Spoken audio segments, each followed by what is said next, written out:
HORRORPLANET, where horror memories live. Dread Central, where horror stories are. Book 1. Samantha was an avid reader, and she loved nothing more than curling up with a good book. She had heard about a rare book that was said to be cursed, and it was rumored that anyone who read it would suffer a terrible fate. Samantha didn't believe in curses, so she set out to find the book.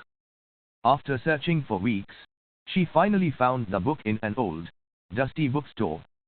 It was a beautiful leather-bound book with ornate gold lettering on the cover. The store owner warned her about the curse, but Samantha dismissed his warnings and eagerly took the book home. That night, she settled into bed and started reading the book. The story was captivating, and she couldn't put it down. As she read, she noticed that the room was growing darker, and the temperature was dropping. Suddenly, she heard a faint whisper, and the hairs on the back of her neck stood up. She looked around the room but saw nothing. She tried to shake off the feeling of unease and continued reading. The further she got into the book, the more she felt like she was being watched. She heard whispers and footsteps, but every time she looked up, she saw nothing. She was convinced that it was just her imagination playing tricks on her. But then, strange things started happening. Objects moved on their own, and doors opened and closed by themselves.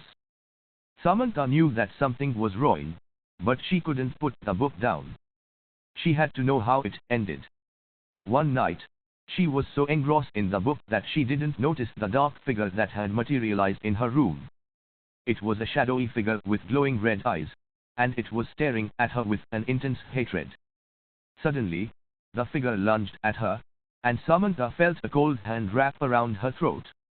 She tried to scream, but no sound came out.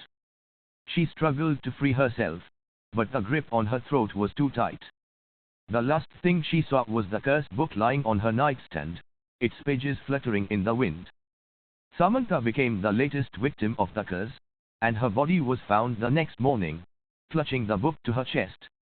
The bookstore owner was never seen again, and the cursed book disappeared without a trace. The only evidence of its existence was the trail of death and destruction that it left behind.